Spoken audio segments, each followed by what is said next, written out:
The church as a spiritual cage. Yes, the business of misused beliefs.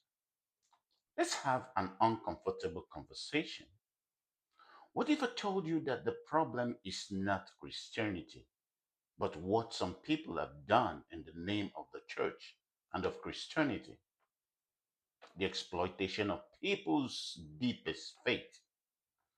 Faith is a powerful force, but a toxic shift has occurred, particularly in Africa. And this is the rise of the extreme prosperity gospel, which has transformed churches from places of spiritual sanctuary into lucrative business empires. Millions of vulnerable believers are told that their poverty is a spiritual failure. They are urged to, to seek faith, giving their last savings to pastors who promise miraculous wealth. The result?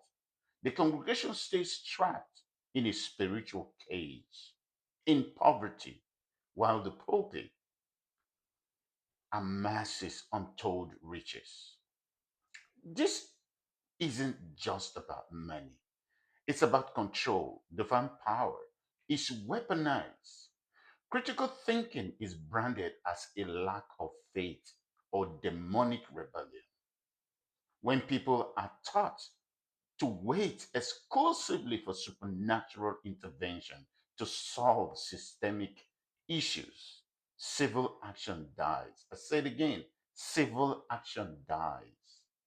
Instead of demanding better governance, better healthcare, and better roads from their leaders, citizens are told to pray away spiritual failures. In fact, some pastors tribalize and monetize their conscience and position.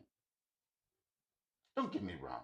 Historically, the church in Africa built the foundations of modern education and healthcare. However, today, many independent ministries do the exact opposite.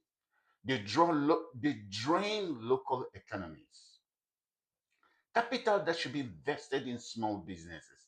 I say it again, particularly in Nigeria, small businesses into technology or children's education is funneled into buying private jets.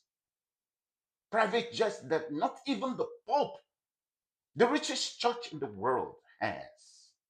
But Nigerian pastors have private jets, or they go about building church owned universities. Look around us that the average church member can never afford. No. Faith is being used to seriously underdevelop the continent from within. True spirituality should liberate, not enslave. Africa cannot, repeat, cannot pray its way out of problems that require policy, accountability, and hard work. So it is time. It is time to separate genuine faith from economic exploitation. When the African church returns to uplifting communities rather than enriching individuals, faith will finally become a tool for development, not a barrier to it. Imagine churches that don't only collect offerings, but teach entrepreneurship. Churches that don't only preach prosperity, but create scholarships, vocational programs, businesses, farms, technology hubs, community institutions, and tell African believers the truth, how they have been lied to about their past, about their history, about their ancestors. What if? Just what if? Bearing in mind that we all would have been we all would have been Muslims or Christians, depending on what part of the world one is born in. So don't just pray for your country. Hold your leaders accountable because development requires more than miracles. It does. Guys, what do you think?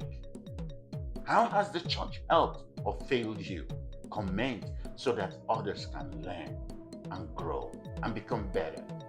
Please tag a friend. Yes, I know you have a friend that needs to hear this. Tag a friend and follow, like, and subscribe. This is the truth. You know better.